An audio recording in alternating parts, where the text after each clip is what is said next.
Wheeler Yuta was violently reborn in one of the bloodiest matches in all Elite Wrestling history on April 8th, 2022 in a losing effort against Jon Moxley.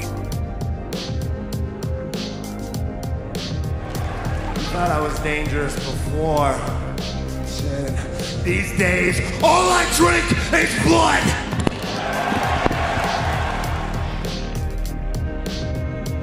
And you either will step up, or you'll get stepped on.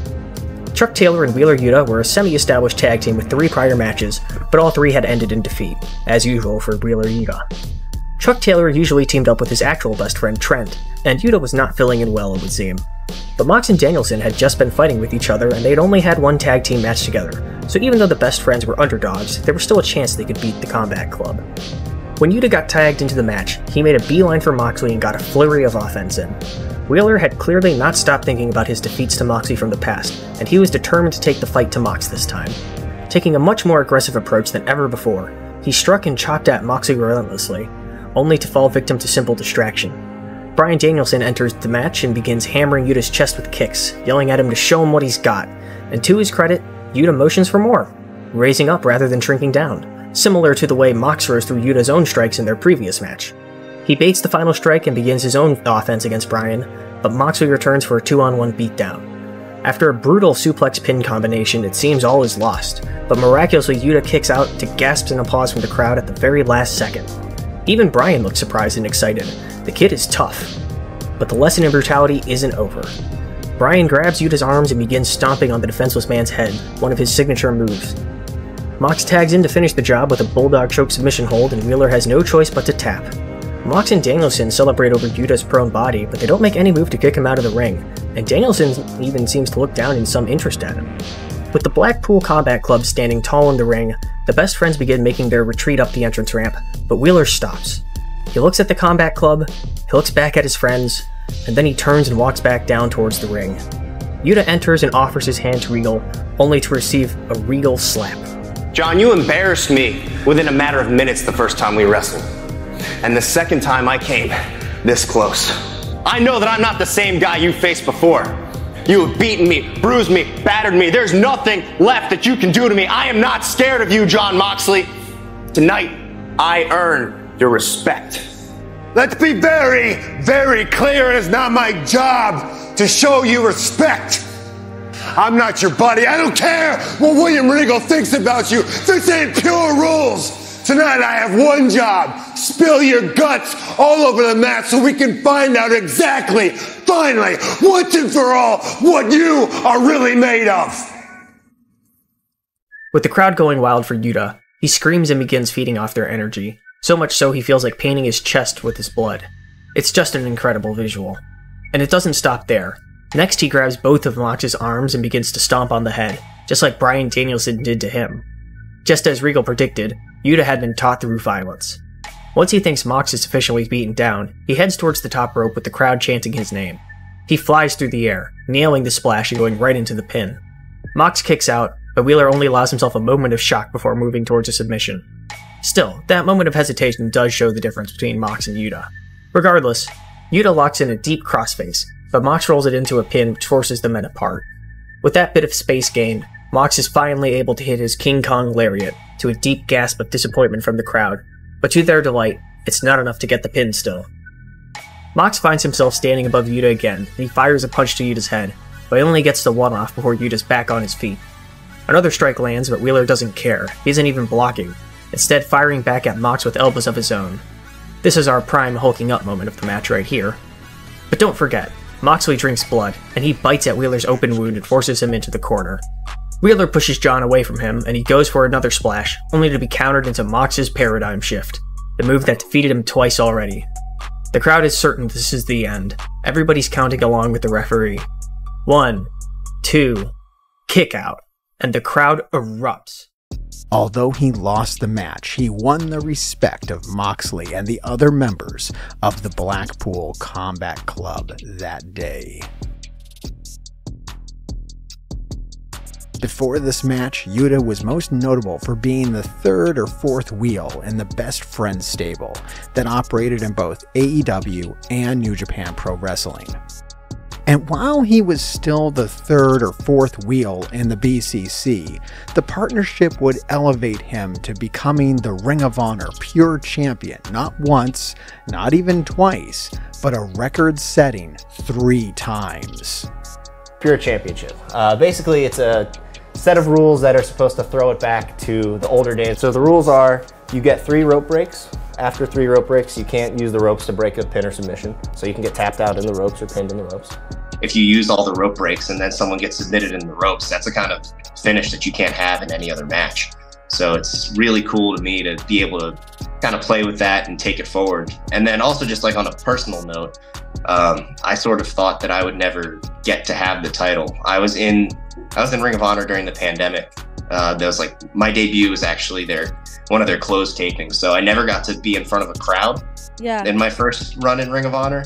And then, you know, I was in the Pure title tournament, I lost, and then career kind of moved on. I went to AEW and I was like, oh, that's a little sad. Like, I canceled my last Ring of Honor booking that would have been my only one with a crowd in Philly. Yeah. And that would have been cool. Like, I felt like I really missed out on a lot of things in Ring of Honor for a company that I was such a fan of. So then for the way that it all worked out for Tony to now own it and for me to be able to go back and do it again, it almost feels like, you know, really finish that chapter of my career, and not just finish it, just, you know, be able to explore it and have as much fun as I can with Honor. So it means a lot that I get to kind of bring it full circle. Yuta suffered an injury at the start of 2024 that saw him out of action for most of the year. But since his return, he's been featured prominently as part of the Blackpool Combat Club, who he won the All Elite Wrestling World Trios Championship with at All In 2024, and was recently featured in the main event of the Dynamite before All Out that same year. This match that he had on Dynamite recently, big trios match, was the match of the night, and with good reason too. I mean, the amount of guys in this, you got Will Ospreay there, and then a lot of guys that I've made videos on recently. If you missed any of these, make sure you go check them out next. We got Bryan Danielson out there on commentary. Claudio is in this one. Pac, Kyle O'Reilly. So I've made videos on all those guys, and you got Orange Cassidy. I should probably make one of those at some point. I'm holding off on a few guys that I want to make videos on, but I want to like be better at making videos before I do it, right? Kenny Omega's one of them. Orange Cassidy's probably one of them. You let me know some others down in the comments below, and I'll definitely put them on my list. But I was very happy to make this video about Wheeler Yuta. I really liked his transformation that he's gone through from when he started, and I like the story elements of this match. The showdown between Orange Cassidy and Wheeler Yuta, and you know, what you got going on between Will Ospreay and Pac. Not only am I a fan of Wheeler Yuta, but I'm also a fan of the Blackpool Combat Club and the way they've kind of shifted as time has gone on. You know, whether they're used as heels, whether they're used as good guys. They kind of go back and forth and float in between, and I think that's interesting as well. Some people might find it confusing, but I find it interesting. I like the shifting nature of the Blackpool Combat Club. And we're going through a major shift right now. And I like the end of this match, not just the finish, which I'll talk about in a second, but the very end of the match where they set up for a tag match between Wheeler Yuta and Claudio versus the Young Bucks for the world titles. I think that's amazing. I'm really looking forward to that match, and you can see what good being a part of the Blackpool Combat Club has been for Wheeler Yuta. And they made an effort to just kind of like take one guy. You see a lot of these stables, I'm not going to name any names, but they got a lot of new guys in there, and they're trying to get a bunch of people over or whatnot, and they don't really succeed. The Blackpool Combat Club had like one mission: get Wheeler Yuta over, elevate him to pay-per-view main event status. And I can't really remember what other, you know, pay-per-views he's been in. I think he was in the main event of like one of those big, like an Anarchy in the Arena match was the main event. I do remember this, actually. I don't know why, but I do. Wheeler Yuta's been in one pay-per-view main event, and it was the Anarchy in the Arena event.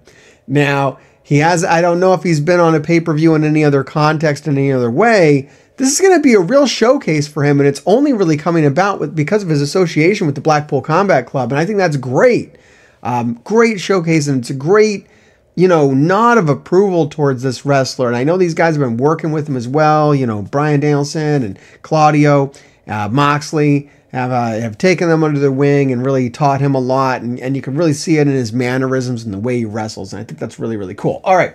The last thing I want to say about this match, and it's not about Yuta, but I got to talk about it because it was awesome, was the finish with Kyle O'Reilly choking out Claudio, and Claudio like fighting off the choke. Man, that was a really cool spot, and I haven't really seen anything like it recently. I'm sure it's happened before somewhere, some way, but I really enjoyed this moment between Kyle O'Reilly and Claudio, where O'Reilly had the hold locked in, and Claudio was about to give up, but powered out of it, and did the giant swing. Wheeler Yuta kicked Kyle O'Reilly in the head, and, you know, they won the match. So, great match. Really enjoyed it. I hope you enjoyed this video. And like I said, I made all the guys in this were, like, almost everybody in here I'd made a video about.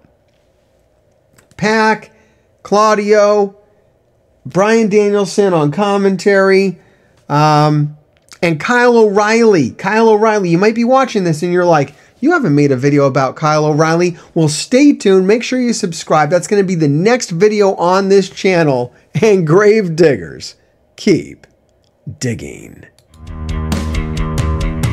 He is I, and I am him, and I'm the undisputed trend, Matt Taven. And this dork behind the camera, some Melvin told me to say, grave diggers keep on digging. Whatever that means.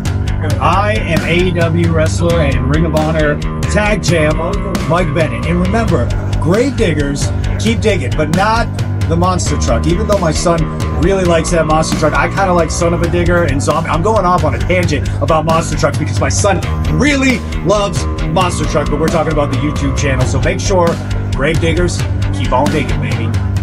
So this is Mark doing one happy private party, saying what up to the grave diggers, and you're doing your thing, bro. Alright, like, subscribe, and watch another video, or be cursed. If you're cursed, that means the grave diggers will keep digging your graves. So, you probably want to do it.